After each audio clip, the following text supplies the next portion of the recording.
Hi everyone, and welcome to the June 2024 seminar for the Australian ELSI Genomics Network. I'm Ainsley Newson and I convene this network, which happens with the support from Australian Genomics. And I'd like to particularly acknowledge Ellie Luhane and Liana Cross, and also Kitty Jean Laginha for their assistance in bringing today's event to fruition. I would like to start by giving an acknowledgement of country, and for me, I am on the Gadigal lands of the Eora Nation, and it is unceded Aboriginal land, and I want to acknowledge the thousands of years, tens of thousands of years of custodianship and care for country and knowledge exchange and handing down that has occurred on this land. I'd also like to acknowledge elders past and present, and of course, any Aboriginal and Torres Strait Islander peoples who are either with us today or watching this recording. So today we're going to be talking about polygenic scores, and the seminar was entitled Polygenic Scores, Are We Ready? ? Now, some of you might have come here with significant knowledge about polygenic scores already. Some of you might not know much about them and just be interested to learn more. But what we do know is that they are happening, they're happening globally, they're being talked about in policy circles, in healthcare, and of course in the commercial space as well. And there are potential applications and implications of the use of these scores at many different points of the human lifespan and for many different types of genetic health and genetic disease. So we have two speakers here today to guide us through that in a little bit more detail. Both have absolutely massive experience in the understanding and use of polygenic scores and also their implications in different areas of healthcare. So I'd like to welcome Marianne Young and Professor Cust. And I'll just briefly introduce each speaker and then we'll allow them to talk to us about their work and their views. So Marianne Young is a genetic counsellor. She will be known to many of you because she has been an absolute stalwart of the Australian genetics and genomics community for decades. And she is with the Garvan Institute of Medical Research in Sydney.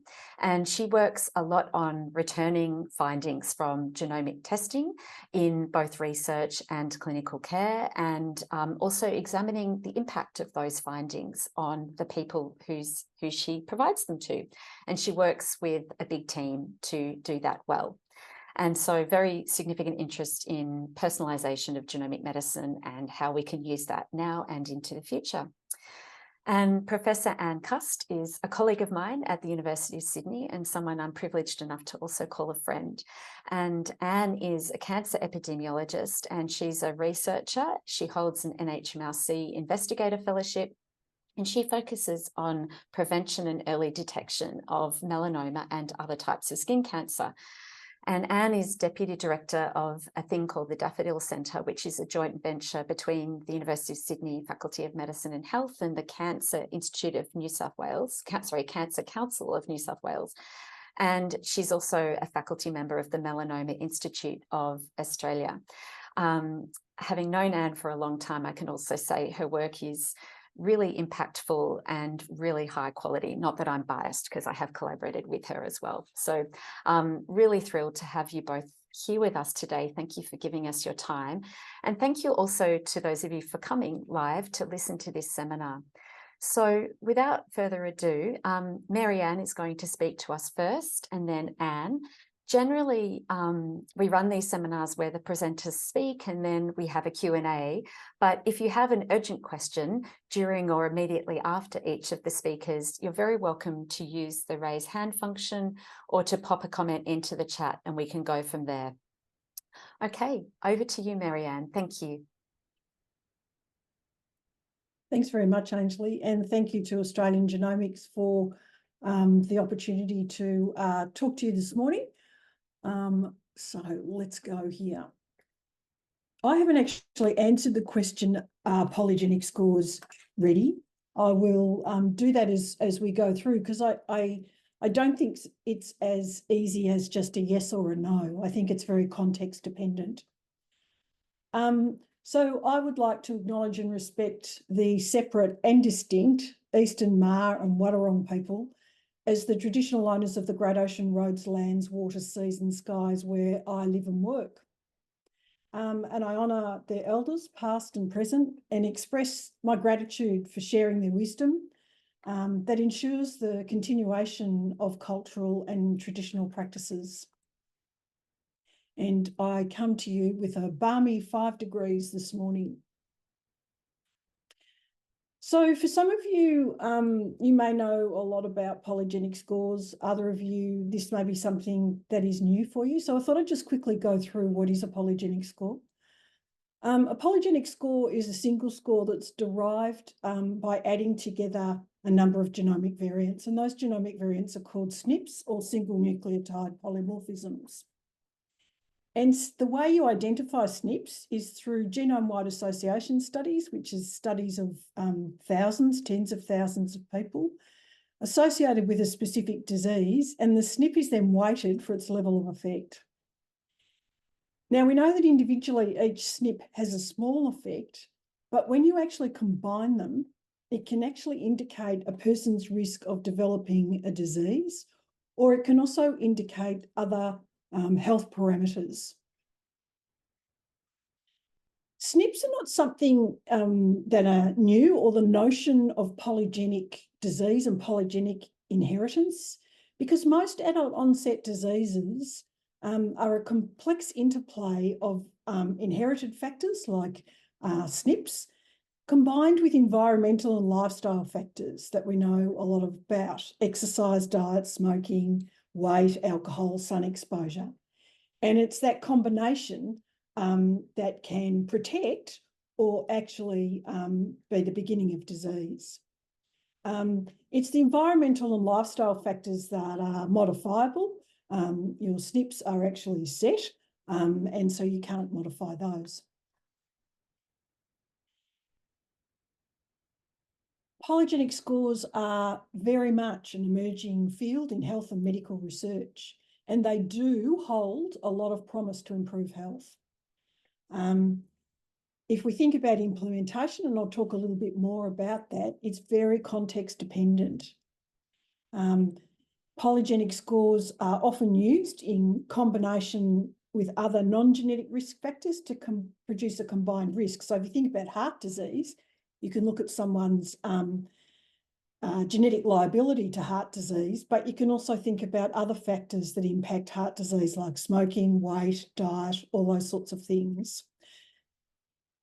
There's a lot of uncertainty, not only in Australia, but the world is grappling with how do we best use this information and integrate these polygenic scores in what we call an equitable and cost-effective way.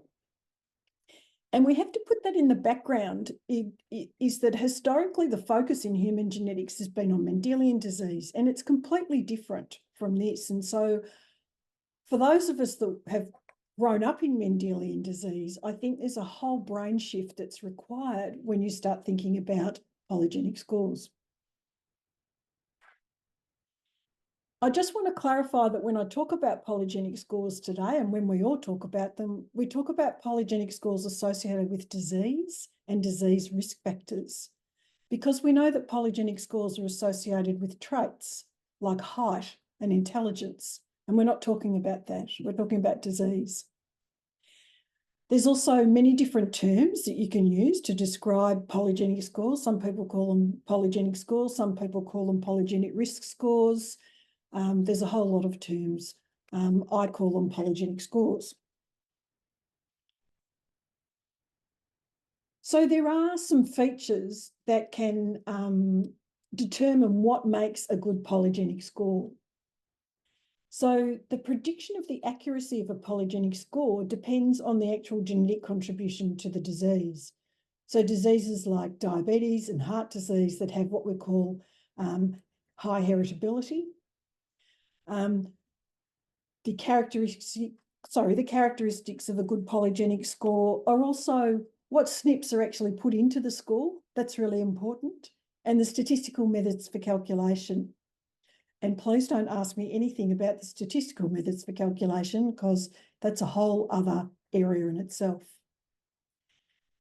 Other things that make a good polygenic score are its transferability, and particularly across different populations with different ancestries. And that's one of the limitations at the moment with regards to polygenic scores. But to say that it is being addressed, it's not something that people are not addressing, it's very much being addressed. Transferability also refers to the ease of interpretation.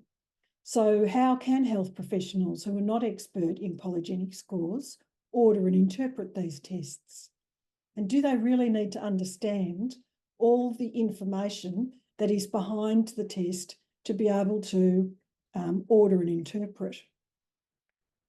We talk about reproducibility in regards to what makes a good polygenic score, and that is with regards to the laboratory, that polygenic scores should be able to be reproduced by others. I just want to focus a little bit on the breadth of uses for polygenic scores, because I think this is completely different from the traditional Mendelian disease. Polygenic scores can be used across so many areas of health and medicine. So they can inform a person's individual risk, and they can also be used in population screening. And there are lots of studies going on at the moment internationally with regards to using polygenic scores in this way. There's also studies going on in Australia as well. Polygenic scores can be used to refine risk and provide a personalised risk to people who come from families where there is a known Mendelian disease. And there's currently a couple of clinical trials here in Australia where we are actually looking at hereditary cancer and looking at the use of polygenic scores and other risk information to provide people with personalised risk scores. Polygenic scores can also be used to facilitate a diagnosis. So to give you an example, they can differentiate between type 1 and type 2 diabetes, and they can predict prognosis. And polygenic scores can also be used to guide therapies. So an example is statins. So people can have a polygenic score test to determine whether statin therapy is going to be helpful for them or which statins might be better. So you can see that there are a huge range and breadth where polygenic scores can actually support healthcare, not only in Australia, but overseas. So the way I think about this is the context is critical because it actually informs implementation. So if we think about implementation with regards to Mendelian disease, you could say that genetic health professionals may be the people who are best trained, qualified and experienced to work in the area of refining risk. Whereas other health professionals may be better suited to actually be working in the context of their own area and how polygenic risk scores can actually support their practice. In Australia, there's a lot of research, and Anne will talk to you about some of her research, and it's been underway for years in a variety of areas, and it extends from basic science and GWAS right through to development of polygenic scores themselves. There's work going on in the clinical areas, the psychosocial and implementation science, and also area education and looking at workforce issues. Because I hope that you've seen that if you think about the breadth that polygenic scores traverse, understanding workforce, education, and thinking about implementation science are all very important areas. In 2002, Australian Genomics actually undertook a polygenic score incubator project, and many of the people on this call were involved in that project. And the aim to that was to provide recommendation to the Medical Research Futures Fund about research priorities to inform polygenic score implementation in Australia. That report was then used by the medical research funds to set their research priorities, and funding was awarded. This is a very big report. It's 88 pages, but it's actually well worth a look. It's available online if you'd like to understand more about implementation of polygenic scores. in Australia. There are currently two NATA accredited groups who are offering polygenic scores. And so NATA accreditation means that they have passed all the standards with regards to providing a test. The first test is offered by the Australian Genome Research Facility, and they're offering a test called CiteScore, which is used in glaucoma. The second group is Genetic Technologies Limited, and they're offering a gene type either as a single test or as a multi-test, and you can see all the diseases that they actually offer polygenic score testing for. I'll now move to talk a little bit about the position statement that many of us put together, and you can see the authors here with regards to the Human Genetics Society and the use of polygenic scores in clinical practice and population health. When we came together to write this statement, we wanted to make sure that we weren't reinventing the wheel, and we wanted to make sure that we represented the current state of polygenic score and its uses in Australia. And that is, it is not whether or not it should be used, it will be used. And how can we best implement it into the Australian healthcare system in a way that, as I said, is equitable? The other thing we're really cognizant of is what's different about polygenic scores and how can we learn from Mendelian genetics to inform polygenic scores. So again, let's not reinvent the wheel. Let's take what we know from Mendelian genetics and other areas of medicine as well and bring that together so that we don't waste resources in regards to implementing polygenic scores into the health system. One of the things I suppose I just wanted to bring up was this notion of, and I use this term respectfully, the notion of genetic exceptionalism. And we have to be really careful as people who have worked in this area of genetics for a very long time and this is where I was talking before about a complete mind shift in regards to polygenic scores. They are completely different from our traditional training in Mendelian genetics. So what were the considerations in the HGSA position statement? We wanted to think about test methodology, and we wanted to give some warning to people who might be actually ordering and interpreting these tests. So polygenic scores actually lack technical stability, and so the construction of a polygenic score can vary widely. And it depends on what SNPs are used and what weighting the SNPs have. And so the ideal method of how to construct a polygenic score is not fixed. And you've probably heard a lot about the derivation data sets to date are primarily based on individuals from European ancestry.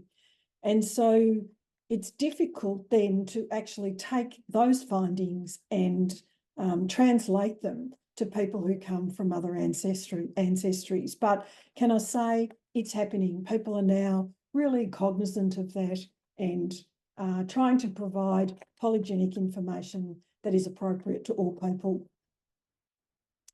Accreditation, regulation and clinical reporting is a huge area in polygenic scores. And I've talked a little bit about NATA accreditation.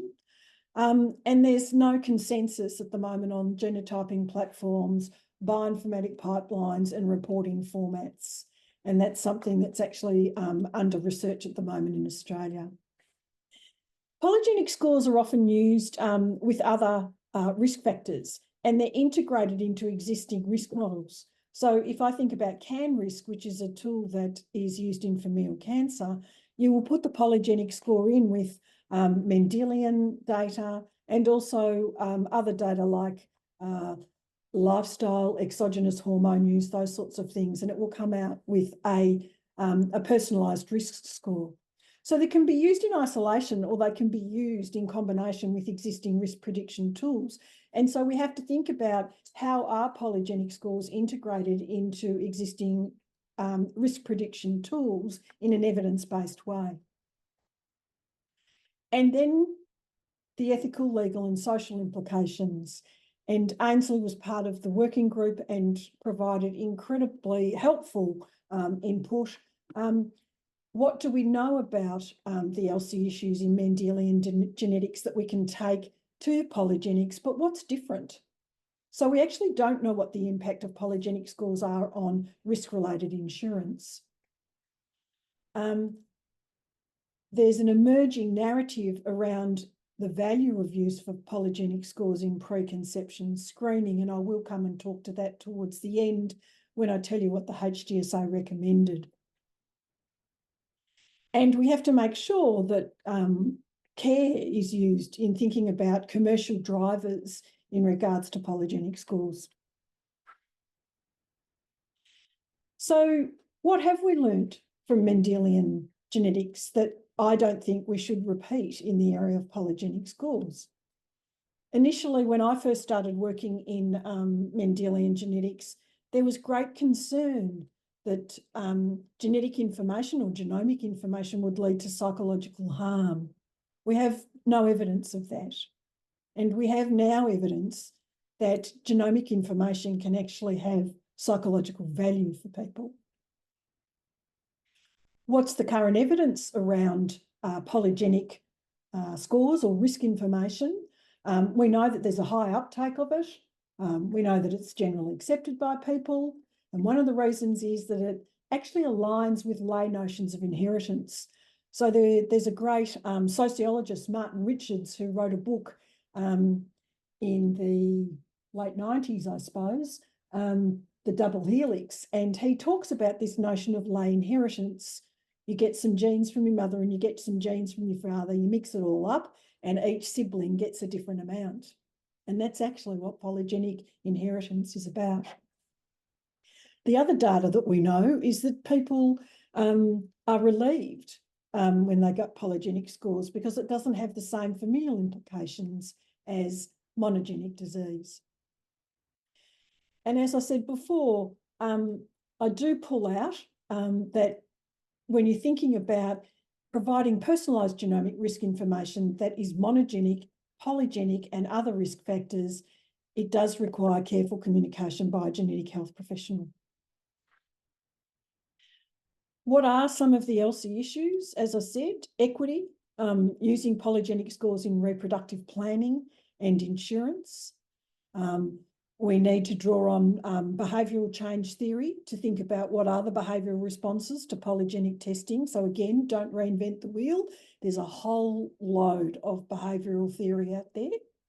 Again, think about education, communication and workforce, and very important to think about implementation science as we go about implementing this new technology into clinical practice. So in summary, what the HGSA recommended is that recognise that polygenic scores will lead to improved health outcomes, but we currently need more research to explore the benefits and harms of specific applications, to think about effective and equitable polygenic scores that will improve human health, to design appropriate implementation strategies, and to ensure that education, ethical, legal and social issues are all addressed. Again, acknowledging that polygenic scores are currently being used in clinical care, we recommended that clinicians ensure they understand the limitations of the current polygenic scores. We strongly support the inclusion of more diverse populations and collaboration between disciplines in regards to future PGS research. And again, we need careful resource workforce planning, education.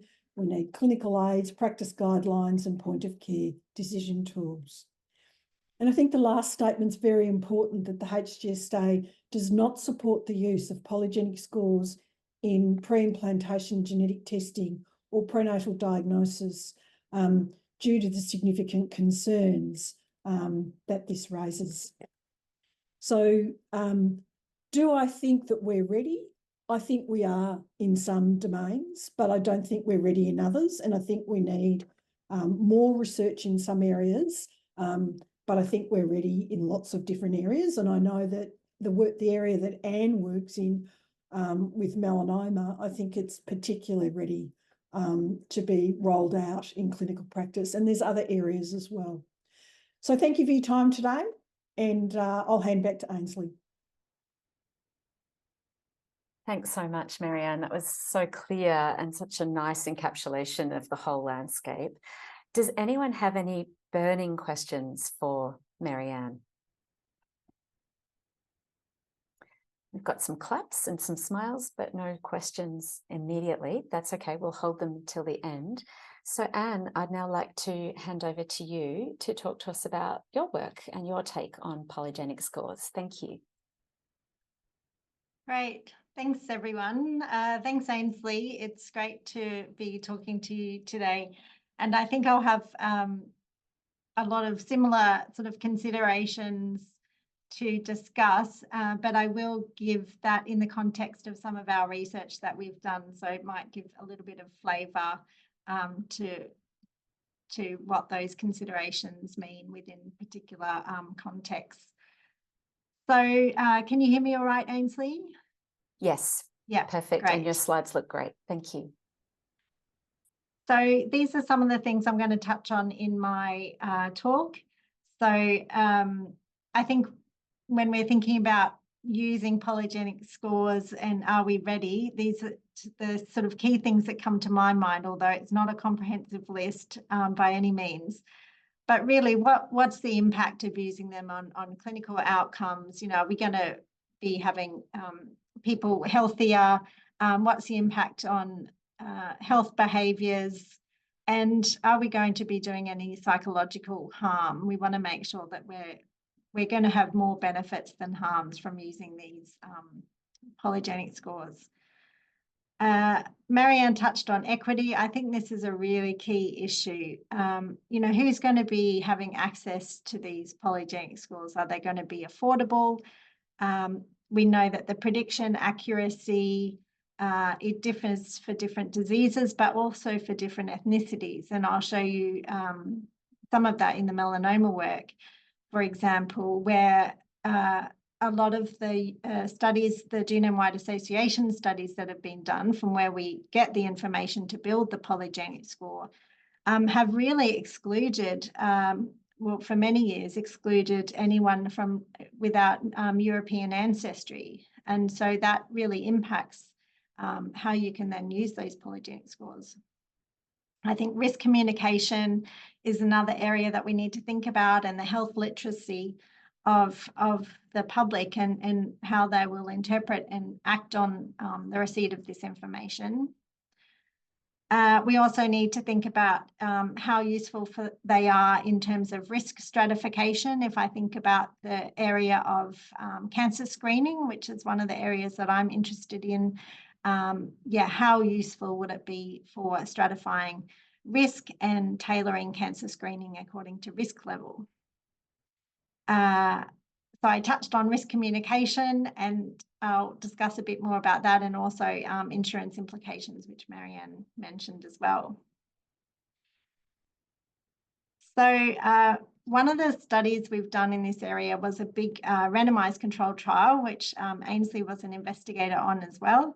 And that was called the Managing a Risk Study. And big shout out to Dr. Amelia Smith, who's a fantastic early career researcher in my team, and she did a lot of the work on this study. And when we set this up, we were really interested in, you know, will people actually change their behaviours if they get information about their personal risk of melanoma based on a polygenic risk score? Up until this point, really, there'd been a systematic review that had really said, look, there's no change on behaviours. You're not going to change people's behaviour by giving this type of risk information. And there was a lot of concern about the potential psychological harm. But we thought we would test this hypothesis in this study conducted in Australia, where we have the highest rates of melanoma and other skin cancers in the world, and look at, you know, whether we can change sun-related behaviours, because studies that had been done really had been looking at things like smoking, which arguably might be a bit more difficult to change than, say, putting a hat on or using sunscreen. So this is the study that we ran, and we recruited through the Medicare database. We ended up randomising over 1,000 people. And you can see from the eligibility requirements that we ended up restricting eligibility to people who had full or part European ancestry. And I think, you know, this was, we had lots of discussions on this at the time, but we felt that we really couldn't, we didn't feel that a polygenic risk score was necessarily accurate if used in other populations, because we didn't have those data, because all the studies had been done in European populations. So we didn't want to give people inaccurate information.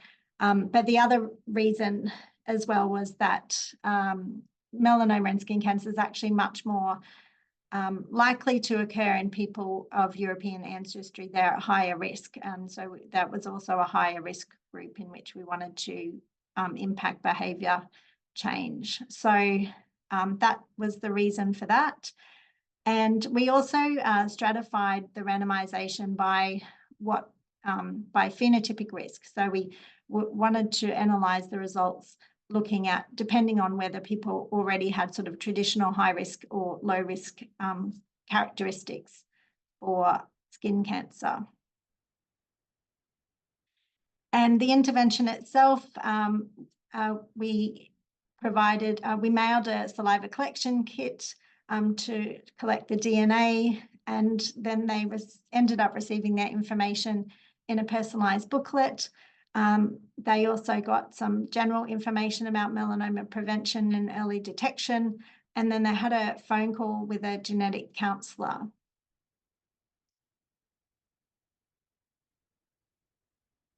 So I'll just give a selection of some of the results that we saw. So these were secondary outcomes in the study. We looked at impact on skin examinations, and basically overall there was no significant difference. There was because the odds ratio, the confidence intervals crossed 1, but when we looked at it by gender, we saw that females, the intervention had a significant impact in increasing skin examinations in females, but not males. And that was at the 1-month follow-up.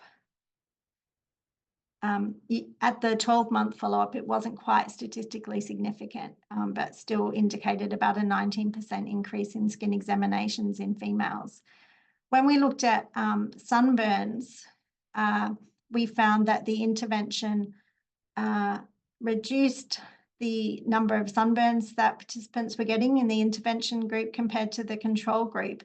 But again, this was really highlighted in the subgroups. So again, we saw that women seemed to be responding more to this information that they were getting in their polygenic scores, and also the intervention reduced sunburns in people who had high traditional risk factors, who are at high traditional risk for melanoma. So perhaps people with fair skin and red or blonde hair. So they who were already had traditional high risk. And so the polygenic score information seemed to have a bigger impact in that group when you compared people who received the personal genomic risk information compared to people who didn't. There was also an article that came from this study looking at the cost effectiveness of giving polygenic score information to people, and whether this, how cost effective it would be to do this at the population level.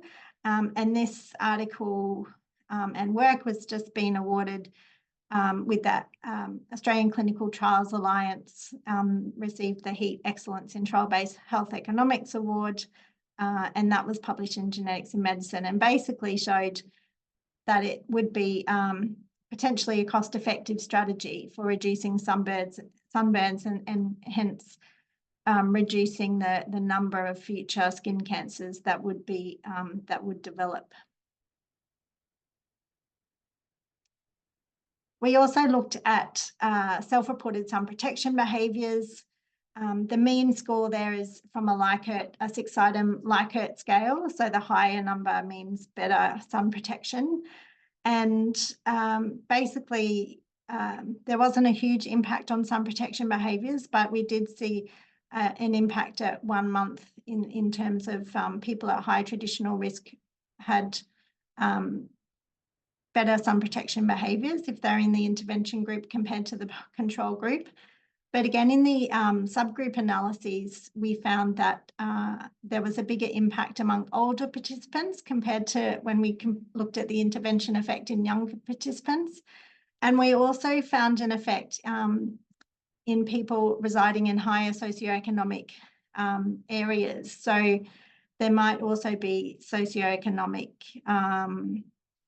influences on the on the impact of receiving this type of information.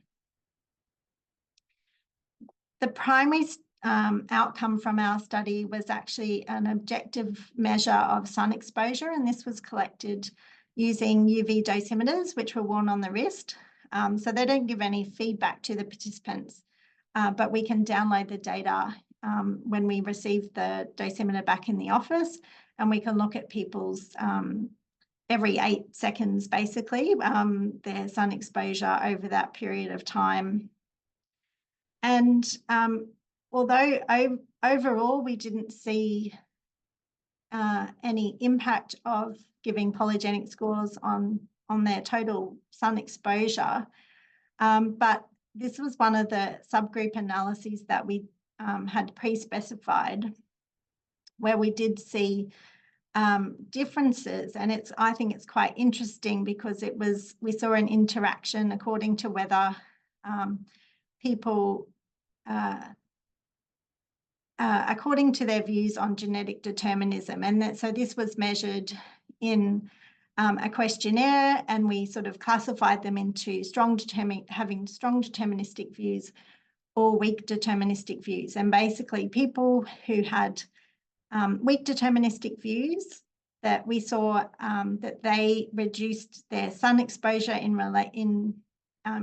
relation to getting their personal genomic risk information. So when you compare the intervention versus the control group, they reduced their sun exposure. But if people had strong deterministic views, then actually they increased their sun exposure. So I think this might be something that could be teased out a little bit in some of the discussion potentially. And I think people with weak deterministic views, I think potentially more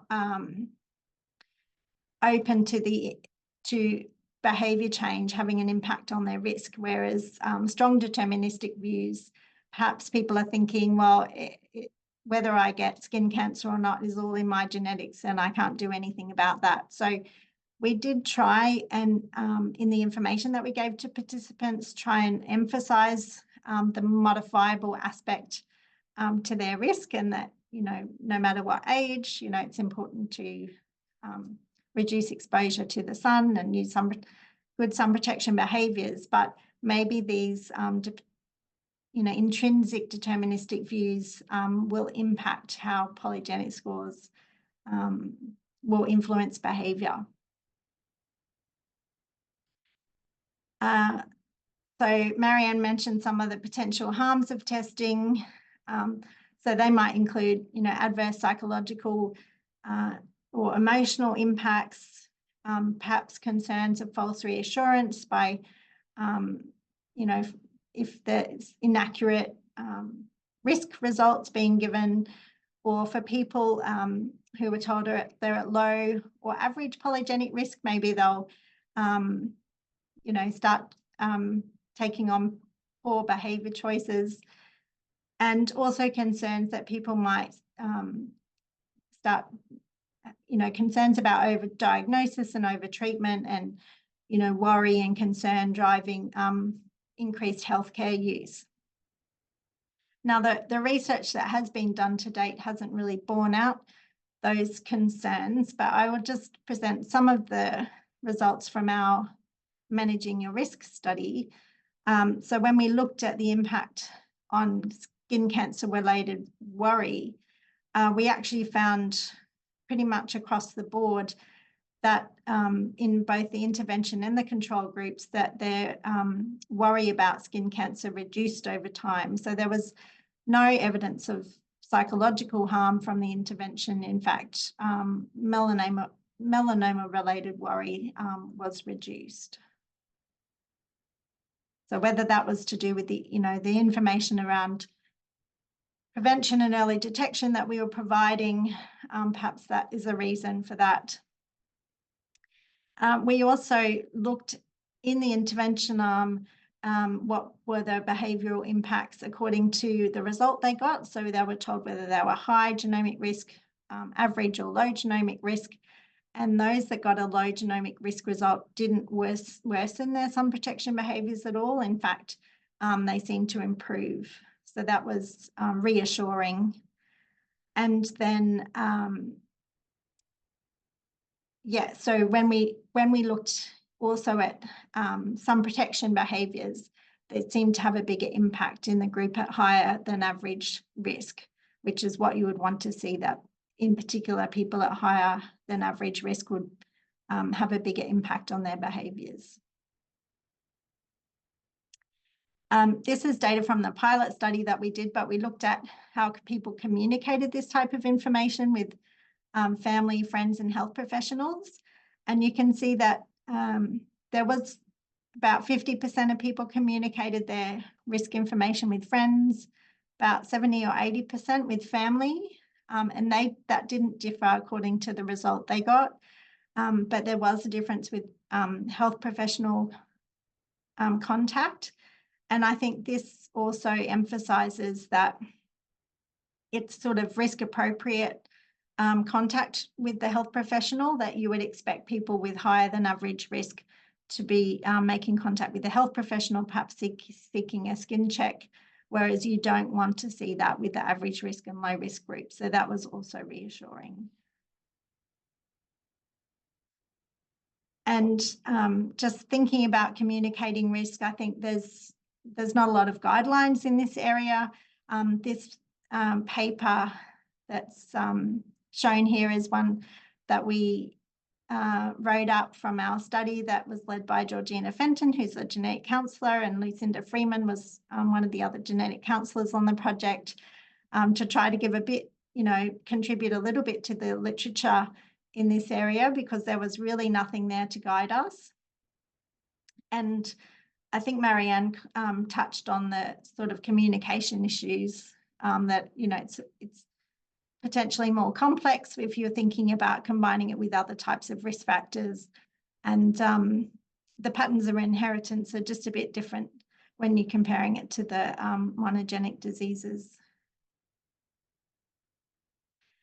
This just to show you how we presented the risk information in our study, which was to give sort of a risk category and then compare the personal risk with the average for their gender and age and living in the same state as them, because of course melanoma risk changes depending on where you live in Australia.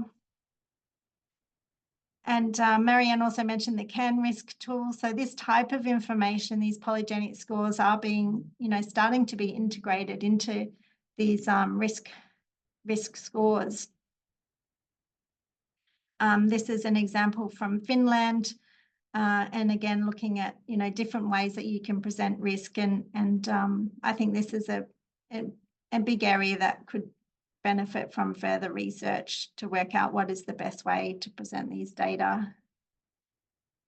This is from the Melanoma Institute Australia, has a risk prediction website, and we actually developed a risk model for developing a subsequent melanoma, because once you get one, you're actually a very high risk of getting another one. And we actually had polygenic scores in the risk tool, but we've left them off of the version on the website currently. But it, if we get to the point where people are able to use polygenic scores in practice, then that's something we can add in here. And they're using these in the dermatology clinics to help guide when people should come back for another skin check, and to help communicate sort of primary prevention advice and skin self-examination advice. Another area that we're looking at is how can polygenic scores help guide cancer screening. So there was a new Australian Cancer Plan launched at the end of last year, and really in Australia and internationally, a lot of cancer screening programs are thinking about moving to a more risk-based screening sort of program where people at higher risk might screen more frequently or with different types of more sensitive screening tests, and people at lower risk might screen less frequently. And that would improve the balance of the benefits and harms that you get from screening. And these graphs just show you, depending on if you're on the top quintile of a polygenic score or the bottom quintile of a polygenic score, if you had a screening program eligibility where you meet a certain threshold to qualify for, starting screening, then that might, differ by 20 or 30 years, depending on where you lie on that polygenic score distribution. And we have a grant from the MRFF that's looking at how we could perhaps incorporate polygenic scores into risk stratification for cancer screening for the most common cancers. So breast, colorectal, prostate, and melanoma. So that's another project that I'm leading with Associate Professor Julia Steinberg. And just lastly, touching, I just wanted to come back to this issue of equity. I think this is going to be really important to address. I think there has been a lot of work the last few years to try and get better diversity into the genomic databases. So hopefully in the next 5 years or so that gap will get closed. But I think it's really important that if we're going to use these in practice, that we don't exacerbate any inequities that we already have in the health system. One of the things that they highlight in the new Australian Cancer Plan is to make sure to try and reduce the structural racism that's already intrinsic in our health system. So we definitely don't want to make that sort of thing any worse. And we need to make sure we're still really considering the social determinants of health, which are such a big factor in people's health, and consider the possible insurance discrimination that might come from using these scores. And I'll just finish there, and thanks to Amelia again and to all the different funding bodies that have contributed to the research.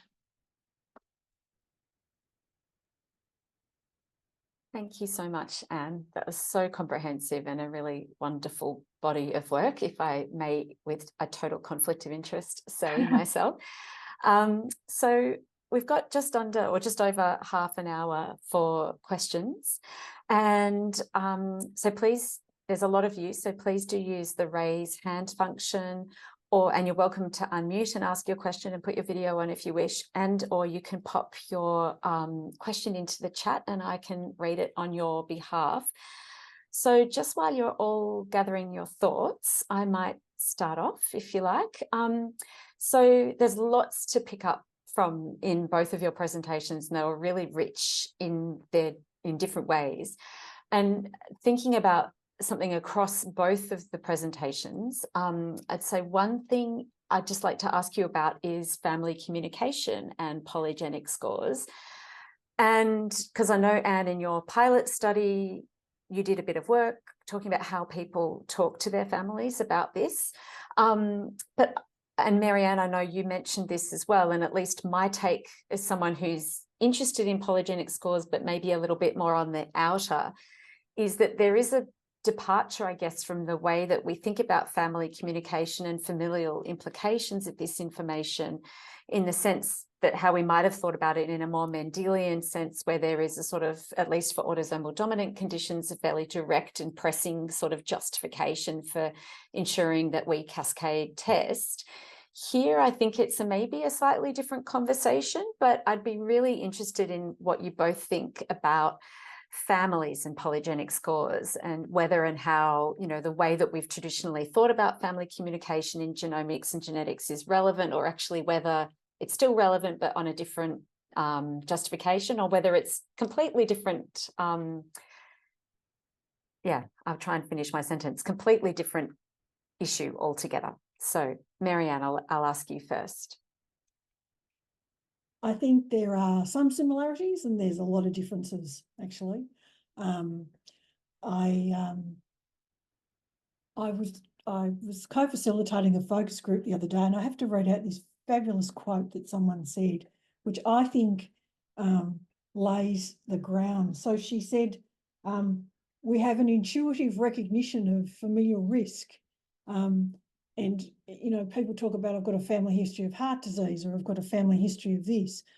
I think risk is a concept that people actually do have an intuitive knowledge about. Because the risk in polygenic score, sort of in the land of polygenic scores, is the implications of risk are quite different. And the only way someone will know their risk is by actually having their own test done. So I think family communication is going to be quite different. I think there'll be the same issues and barriers to families communicating about this sort of information, but that's not to do with the nature of the information. It's more to do with the family communication issues themselves. Yeah, so I think there are similarities, but I think there's great differences as well. And I think it's part of that we're moving more to that personalised medicine sphere. I think that we shouldn't lose what we've learned from Mendelian genetics and take what we can. And we know the evidence to date is that people do talk to their family members about their polygenic risk information. So we do know that they talk to other people about it. I hope that's answered your question. Yeah, and I'll just add that we did do some qualitative interviews, and yeah, it was really interesting getting that information, and I'll share the links to the relevant papers. But people often talked about, yeah, a shared risk within the family, which I think, Marianne, you were saying early on in your talk, how it's sort of consistent with how sort of the lay understanding of, so people would talk about, oh, well, yeah, I mean, people already know that, you know, if they're from a family with lots of red hair, you know, that, or fair skin, or, you know, I get burnt like my mum. And so the polygenic scores in for melanoma, they do reflect, you know, some of the genetic characteristics that comprise the polygenic score sort of actually reflect your phenotype. So it is sort of variants that are related to skin color, hair color, mole count, and so forth. So for some people, yeah, they would just talk about it as well, this is my score and we share our genes, so this is important for you too. And that came out a lot in the interviews, that yeah, we did have a FAQ in the booklet around, you know, what does it mean for my family members? And we sort of said, well, they may be similar or they may not, basically. But I think that people just think about, you know, genetics like that, don't they? Shared risk. Yeah, absolutely. Thank you. Regan had a question in the chat, which I'll just summarise for the benefit of folks watching the recording. So Regan was interested in the timing of the study that Anne described, the trial of melanoma polygenic score, and in particular, if the 12-month follow-up happened over a winter period or a summer period, and because you were interested, Regan, in people's recall of their sun protection behaviour, and whether that's going to be distinct in summer and winter. And Anne answered that question in the chat as well. And you said you recruited in spring and summer and did a 12-month follow-up. So you recruited people in the control and intervention arm of the study at the same time, so you could compare apples and pears, apples and apples, sorry. They were recalling, well, for some protection, the behaviours they were recalling over the past month. But we did have that objective measure, which was a 10-day wear of the UV dosimeter as well. And then they were recalling past year skin exams. Great. Caitlin has just popped a question in the chat. Caitlin, are you happy for me to ask that on your behalf, or you can unmute and ask it yourself? I don't mind either way. Can't actually see you on my screen, but I know you're there. I'm happy for you to ask. I was just wondering, and you mentioned as part of the study, participants were classified as having strong or weak deterministic views. And I was just wondering what the basis of that was. Did you ask them to complete a survey, or are you just able to elaborate on how you determined which category they fell into? Yeah, that's a really good question. We don't have the exact wording in front of me, but basically we asked them to answer on a Likert score, whether they strongly agreed or disagreed, or, you know, in the middle, with whether, whether genetics are strongly or solely responsible. Yeah, whether they think that their risk of melanoma is strongly related to their genetic makeup. So whether or whether they thought that their own behaviours would have a big effect.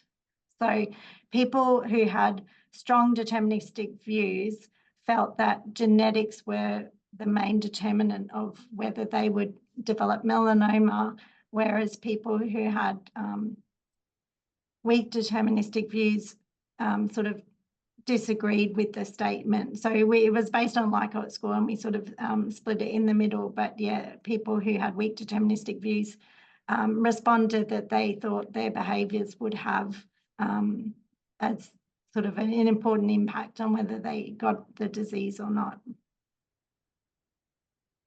It's so interesting, isn't it, Anne, to sort of think about, are we going to have to build in views about determinism in stratification in a population screening context before we give people this information? Yeah, and I think it ties in a bit, I think, with health literacy. And when we think about the types of, also I think the types of questions that, you know, the genetic counsellor would get asked. So we tried to make it clear in the information that they got, but a lot of people would say, oh, but I had you know, a lot of sunburns. I'm surprised I'm not high risk. I had a lot of sunburns as a child, and we would say, oh yes, but this is just your genetic risk, and you know, so it's just getting your head around what does the risk information mean. And I think depending on how it's presented and what other information it's packaged up with, and how you communicate, well, what can they do with this information? Like, actually, you can change your risk now, you know, going forward. But that's all going to impact, I think, how useful the information is in practice. Yeah, thank you for that elaboration. Have we got questions from any other attendees?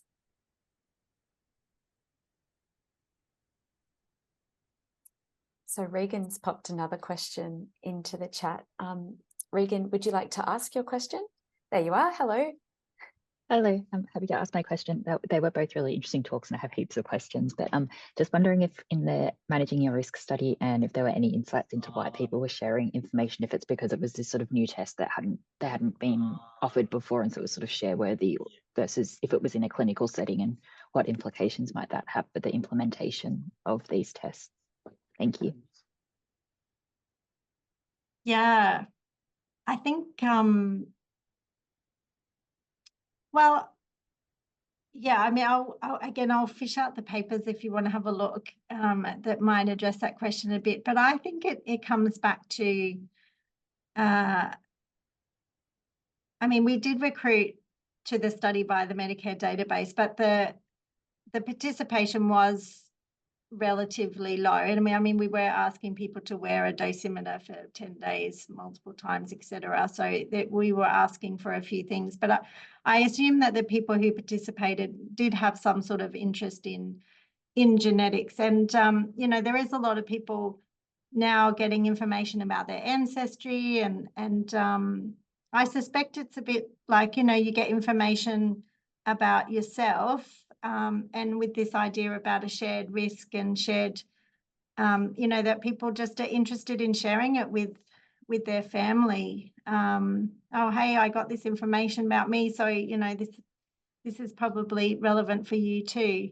And yeah, and then so because we found, yeah, 70 to 80% of people were sharing it with their family, and then a bit less with friends, which you can sort of, you know, you might have friends that might be interested in that, and then others you think, oh, I won't tell them that because they might be too bored. But yeah, I think it's just sort of caught up in that information that you share with your family about, you know, health and yeah.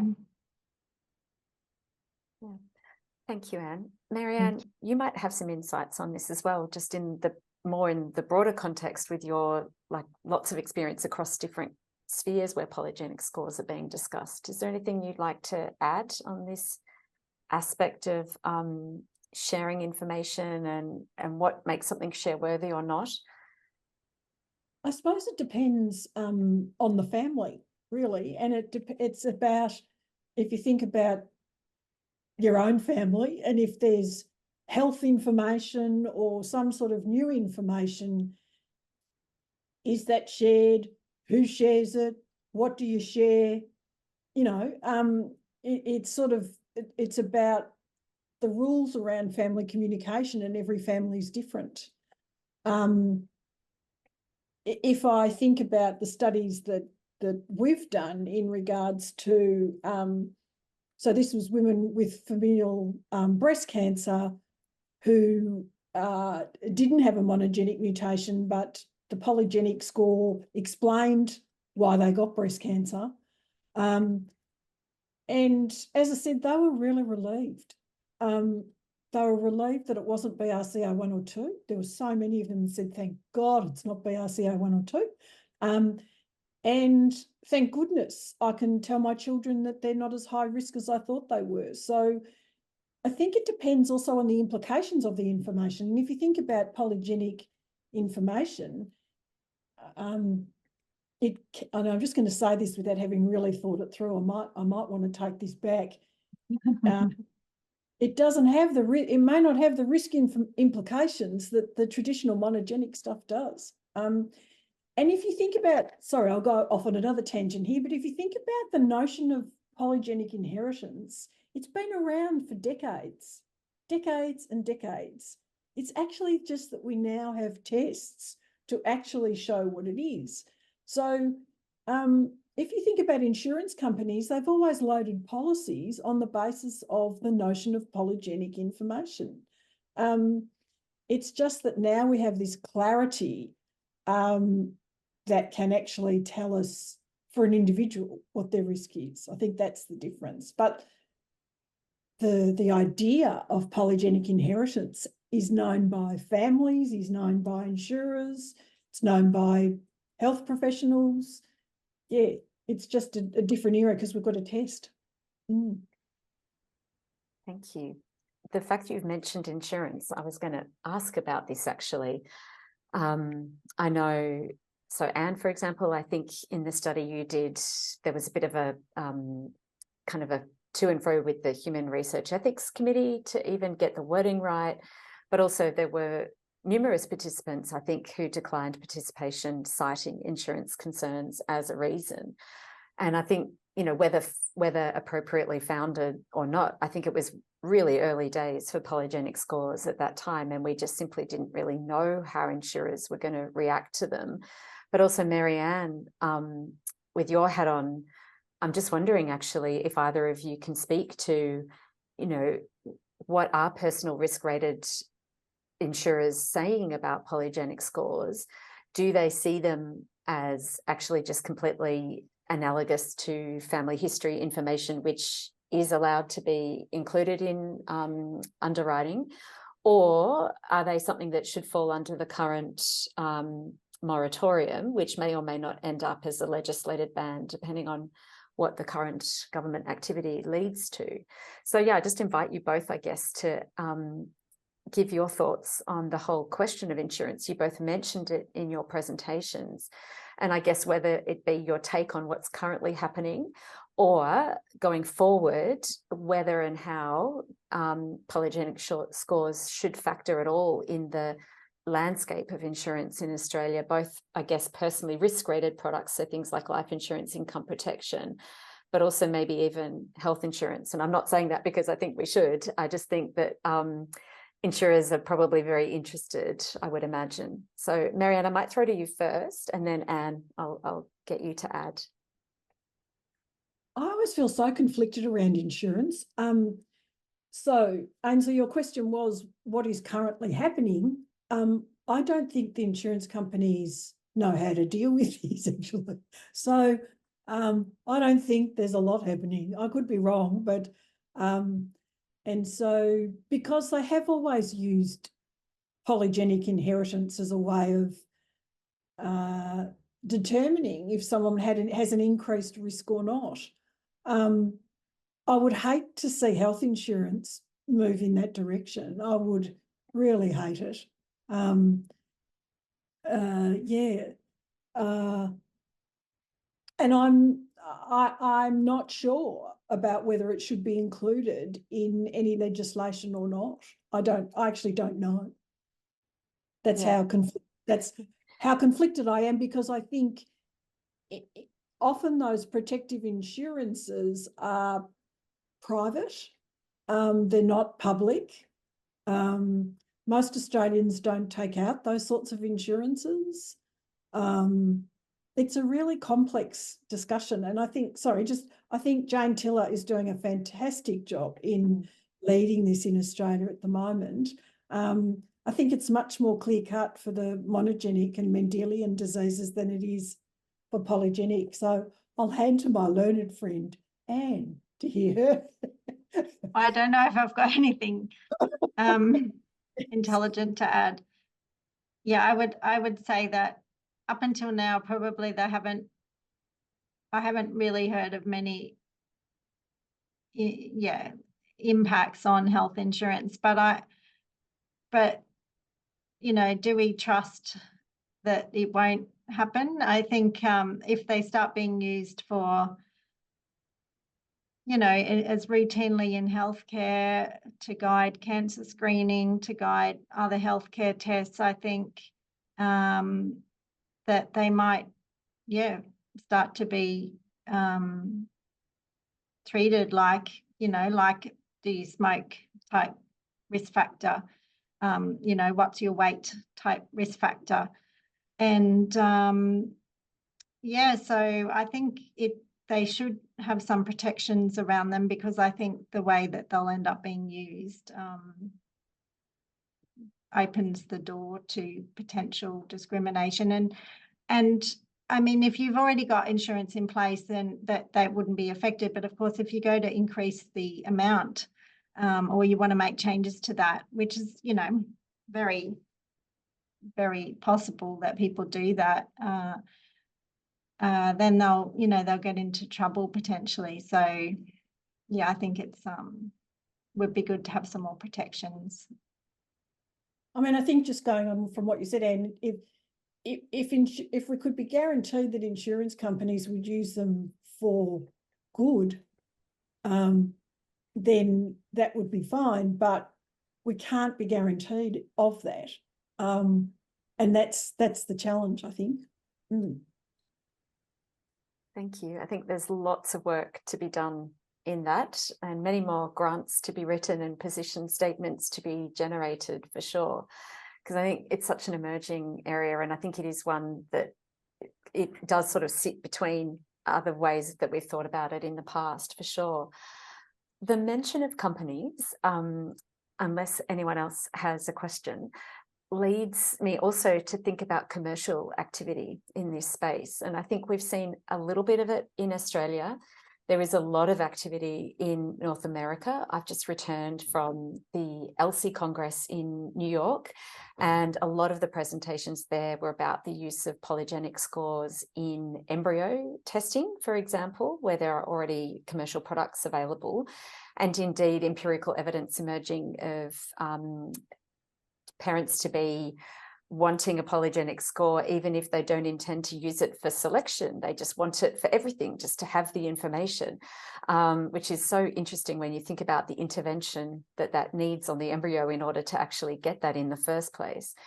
But let's leave embryos to one side for the moment, because I know that neither of your work is sort of front and center focusing on that, but just the commercial space more generally here. And Ainsley, I'm sure you could contribute your expertise on the topic. Maybe why don't you share your expertise on that? Well, I haven't worked on this particular topic myself. I think just to kind of put myself on the spot for a minute, I think it's really about the challenge of bringing parents along on the journey of what this information actually might be and what its utility might be, both clinically and personal and perceived, because we have perceived utility now as well. And I think it's about maybe sometimes actually unimprinting people around it's a test, so it must be awesome, right? I think sometimes there is information that we don't actually need. And we've, in a different project, we've just finished a whole lot of dialogue groups with parents, not about polygenic scores, but just about the increasing use of genomics in reproduction generally. And it was always a minority of participants in that work, but they were nevertheless there who were like, do you know what, folks? We can have all the information under the sun, and it's really not going to help us to be good parents, or it's not going to help us to give our child a good quality of life, because so much of it is just not within our purview. We can't control many things. And so it's actually about accepting that uncertainty. And so I think polygenic scores, it's not to say they won't have a use, and there could be, for some families, there could be a really important use in reproduction. But I think the uncritical acceptance or adoption in reproduction, from where I'm standing, I'm a bit concerned that people are just sort of being encouraged just to use it because it's there, as opposed to using it because it's something that's actually going to add value. So that's my 2 cents in a completely uneducated way. But sorry, Ainsley, I'll just add to that. I agree with you, but I think it's also part of a broader societal conversation around I want, I have, and polygenic scores are just part of that whole conversation around societal expectations. And you're right, just because it's there doesn't mean it should happen. And one of the things I've always been interested in genetics is, we often have these discussions around, the dilemmas, the ethical dilemmas, whatever. But who says no, and how do we say no?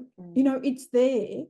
It can be done, but who's going to actually say, no, this is not okay, it cannot be done, you can't have it, I'm sorry?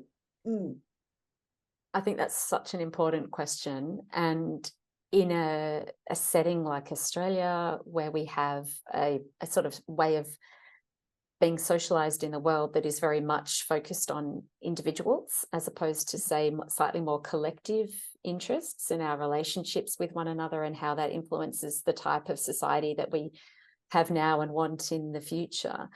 That can be really powerful conversation to have. And we've seen with some other testing in the reproductive space that if it's just left up to the market to decide, we can have fairly uncritical, unreflective introduction, and you get a bit of specification creep and kind of perhaps, yeah, we get to a point where we then look back and think, oh, did we actually want to end up where people are routinely receiving information about sex chromosome anomalies, for example, without really having an idea what that means for them and what that means for the person. So slightly off topic, but I think it's really important to sort of reflect on that before going forward. And I think that's at least where the status of, say, professional guidelines come in, and it's about bolting in, say, positions from the HGSA to statements, say, from RANZCOG or bodies like that. I know they are revising their reproductive guidelines at the moment, and it's a really good opportunity to try and get big statements about this type of information in there as well. Both of you did an excellent job of sidestepping the question I was attempting to ask you, which was about commercial activity and what your feeling is, I guess, in the Australian space. And there is a question from Antonia in the chat too, which I'll get to in just a sec. But do either of you want to say anything very quickly about maybe commercial status in Australia of these tests and how that might play out more in the equity space, or when public funders need to step up in order to, say, protect consumers, or any thoughts about commercial activity and, or, for good or not, I guess, because a lot of commercial activity can lead to innovation and evidence generation that would not otherwise be possible.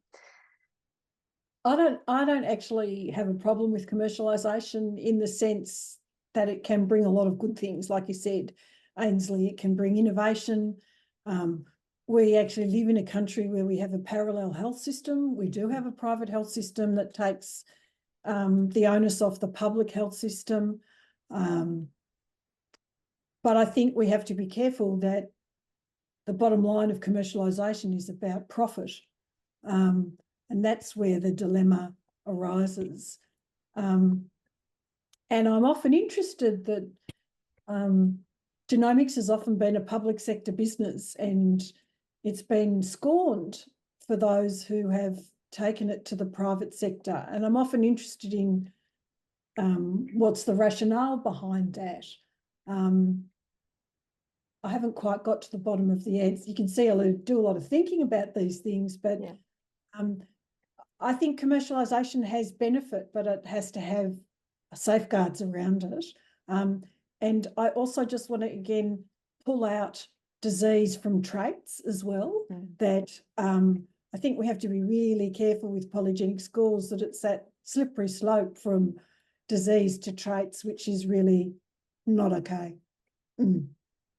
And thank you, Marianne, and not least also the fact that in the bioethics world, at least, the distinction between disease and traits is a bit slippery, and it can actually be quite hard to have a bright line between them. I'm just noting the time, and unless you have anything burning to add to that question, would you mind if I ask the question that Antonia has popped in the chat? Thank you. So Antonia says she's interested in the risk of false reassurance from polygenic scores and how you prevent false reassurance from in PRS counselling. And so, what is it about PRSs that actually poses this risk of false reassurance, and how do we, I guess, what can we do now to try and prevent problems from that coming up in the future? Yeah, well, I think this is where I think the risk communication is really important. And yeah, in our study, we even discussed, should we tell people they're at low risk? They're living in Australia. We've got the highest rates of skin cancer in the world. Maybe that's unethical. And but in the end, we were sort of curious to see, well, what does happen when you tell people they're low risk? And on average, they didn't worsen their sun protection behaviours at all. But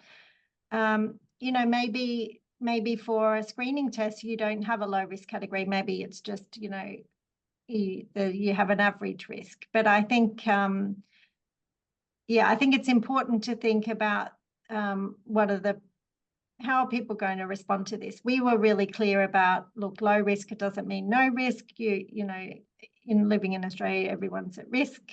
So I think it's about how you communicate it and what you're telling people around that, what you're telling them, what does this information mean for them?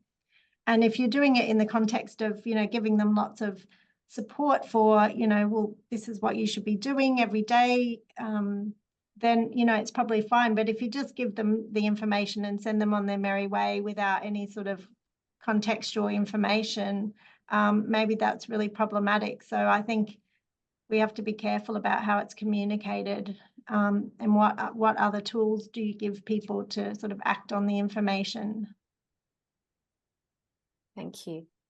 And sometimes you can give people the information and they will interpret it, of course, in their own way. And I mean, I think, as Anne was alluding to, as long as you can give people tools, have a discussion with them, you know, but some people, unfortunately, will interpret it that way.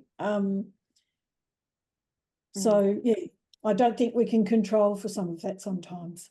Absolutely. And Lisa, who's here, has popped into the chat some of the marketing that is happening for polygenic scores in the reproductive space, just saying, and this is the way to reduce disease and suffering. So I think there's, you know, potential for overreach at the moment, at least, and potential for false reassurance. Okay, we are pretty much out of time. So I'm just going to say a big thank you to Marianne and Anne for giving us 2 wonderful presentations, and for answering questions so openly and honestly, and for explaining your thinking in such a clear way for this interdisciplinary audience. I just want to conclude today's seminar with actually a little plug for another Australian genomics event, not an ELSI Network event, but a separate one. So Dr. Eric Green from the National Human Genome Research Institute in the US is, I think, physically going to be in Melbourne at the start of July on Tuesday, the 2nd of July at noon Melbourne time. And he's giving a talk called Creating the 4th Chapter of Human Genomics. And I've just popped the link to register for that event in the chat. And they are simultaneously streaming it via Zoom. And so I've registered to go via Zoom. It sounds super interesting. And so I'd encourage you to check that out and register as well if you would like. So that concludes our seminar for today. We'll have 2 more of these seminars this year. And as always, we're really happy to receive your feedback, to receive your suggestions, to tell us about your work as well. We're always really interested to hear about it and showcase it, particularly if you're an early career researcher or someone whose work maybe doesn't get the attention that it needs in our current climate. Enjoy the rest of your Tuesday. Thank you so much. Bye-bye. Thanks. Bye, everyone.